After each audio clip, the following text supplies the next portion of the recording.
হয়ে সামনে হাজির হয়ে গেল। আল্লাহ বলছেন, ইব্রাহিম, এইভাবে যখন তোমার সামনে হাজির করতে পেরেছি, আমি আল্লাহ কিয়ামতের দিন আমার সামনে হাজির করব তোমাদেরকে।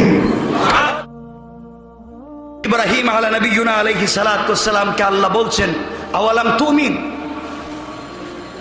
ইব্রাহিম, তোমাকে আমি বন্ধু বানিয়েছি, তুমি বিশ্বাস করো না? তোমার বিশ্বাস হয় না আমি যে মরা মানুষকে জীবিত করি? ইব্রাহিম বলছেন, আল্লাহ, অবশ্যই তোমাকে বিশ্বাস করি, অবশ্যই তোমাকে বিশ্বাস করি, তুমি মরা মানুষকে জীবিত করতে পারবে। 100 কোটি বছর আগেও যদি কেউ মরে যায় তাকে তুমি চিনা। এই শয়তানরা প্রতিদিন প্রশ্ন করে, তুমি মরা মানুষকে জিন্দা করবে কেমনে, কেমনে করবে? আজকে আমাদের কাছে মানুষ জিজ্ঞাসা, কিসের তোমার আল্লাহ 1000 বছর আগের মানুষকে কেমনে জিন্দা করবে? এই প্রশ্ন তো ইব্রাহিমকে করেছিল। ইব্রাহিমকে আমার আল্লাহ জবাব দিচ্ছেন,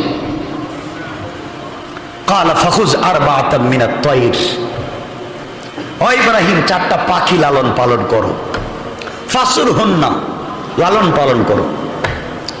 ইব্রাহিম 4টা পাখি লালন পালন করলেন, কবুতর, ময়ূর, কাক, মোরগ, এভাবে 4টা পাখি লালন পালন করলেন।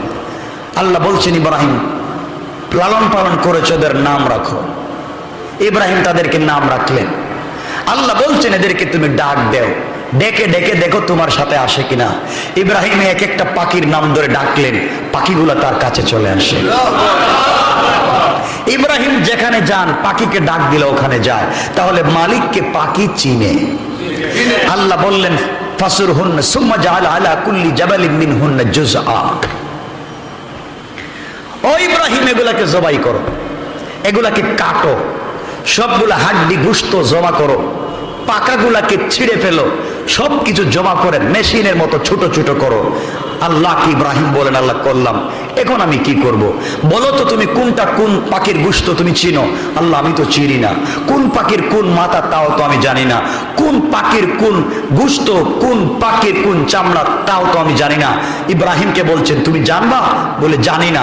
যাও, এগুলাকে তুমি পাহাড়ে ফেলাইয়া দাও, গোশতগুলাকে পাহাড়ে ফেলাইয়া দাও, পাকাগুলাকে বাতাসে উড়াইয়া দাও, চামড়াগুলাকে পানিতে ফেলাইয়া দাও, কিছুকে তুমি আগুন দিয়ে জ্বালাইয়া দাও, সব জ্বালাইয়া দাও। সব শেষ করে ফেললেন। ইব্রাহিমকে এবার বলছেন, কিছু আছে? আল্লাহ, কিছুই তো নাই। আল্লাহ বলছেন, সুম্মা দুহুন্না ইয়াতিনাকা সায়া, তুমি এদেরকে নাম ধরে ধরে ডাক দাও।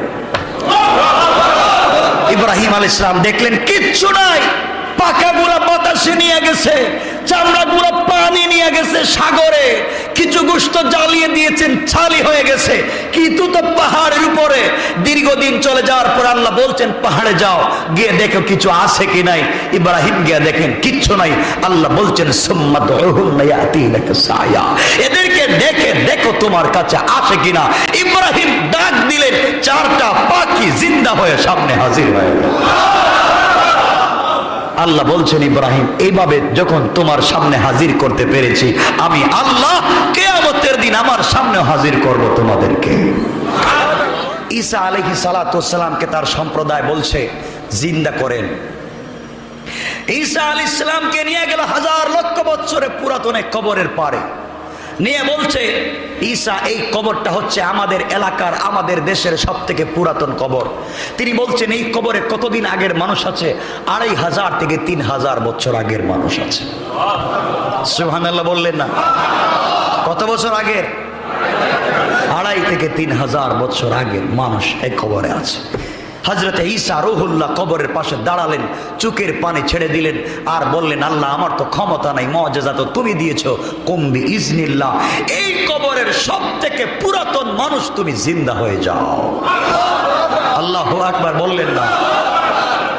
হযরতে ঈসা রূহুল্লাহ বললেন, বলতে দেরি হয়েছে, একটা লোক আসমান জমিন পর্যন্ত লম্বা, একটা লোক দাঁড়িয়ে সালাম দিয়ে বলছে, আঙ্কেল, আপনি কেমন আছেন?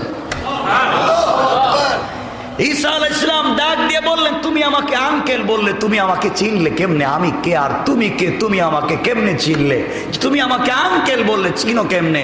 লোকটা বলছে, আনা সাম, আমার নাম সাম, আমি নূহ আলাইহিস সালামের ছেলে, আপনিও পয়গম্বর, নূহ আলাইহিস সালামও পয়গম্বর, দুইজন পয়গম্বর হিসাবে ভাই ভাই, এই জন্য আপনাকে আঙ্কেল বলেছি। ঈসা আলাইহিস সালাম বললেন, তোমার কথা মিথ্যা, তুমি নূহ আলাইহিস সালামের ছেলে হতে পারো না। কেন আমি ছেলে হতে পারি না? আমার কিতাবে লেখা আছে, আল্লাহ আমাকে যে কিতাব দিয়েছেন এই কিতাবে লেখা আছে নূহ আলাইহিস সালাতু ওয়াস সালামের সম্প্রদায়ের লোকদের চুল দাড়ি সাদা হতো না। চুল দাড়ি, কথাগুলো শুনেন, চুল দাড়ি। আমি জানি আমার কিতাবে লেখা নূহ আলাইহিস সালামের সম্প্রদায়ের মানুষ যত বছরে পৃথিবীতে বাঁচুক এদের চুল দাড়ি সাদা হয় না। তোমার তো দেখতেছি চুলও সাদা, দাড়িও সাদা, সবগুলা সাদা। ব্যাপারটা কি? তুমি নূহ আলাইহিস সালামের ছেলে না। হযরতে সাম বলছেন, পয়গম্বর ঈসা রূহুল্লাহ, অবশ্যই আমি নূহ আলাইহিস সালামের ছেলে, কিন্তু আমার চুল দাড়ি সাদা হয়েছে কেন আপনি জানেন না। আমার চুল দাড়ি ছিল কালো, কিন্তু আমার মৃত্যুর সময় যে আজরাইল এসে আল্লাহকে বলেছিল আমসিকা ওয়াতরুক, আল্লাহ ছেড়ে দেব না, খপ করে ধরবো, ওই দিন যে আজরাইল আমাকে খপ করে ধরেছিল, ওই ব্যথায়, ওই টেনশনে আমার চুল দাড়ি সাদা হয়ে গেছে। কি বুঝলেন মিয়া? কি বুঝলেন? আজরাইলের একটা ধাক্কায় আমার চুল দাড়ি সাদা হয়ে গেছে। এই টেনশনে আজ পর্যন্ত আমি ভুলতে পারি না। ২৫০০ বছর আগে আমি মরেছি, চুল দাড়ি সাদা। হযরতে ঈসা আলাইহিস সালাম বললেন, বুঝতে পেরেছি তোমার চুল দাড়ি সাদা হয়েছে টেনশনে, কিন্তু তোমার শরীর থেকে ঘাম পড়ে কেন? তোমার শরীর থেকে ঘাম পড়ে কেন? তুমি তো ২৫০০ বছর আগে মরেছো।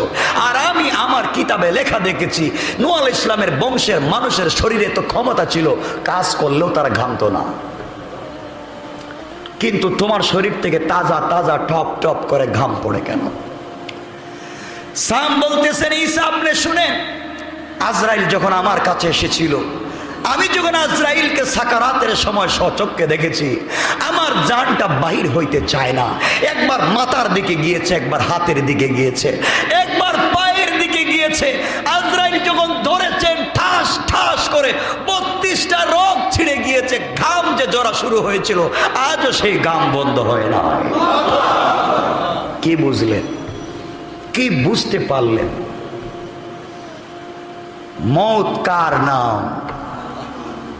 মৌত কার নাম? শোনো, তুমি আমি তো মনে করছি আমাদেরকে বুঝানো হয় এপারে মৌত ওপারে আল্লাহর জান্নাত, নামাজ পড়ছি তো বেহেশতে চলে গেলাম।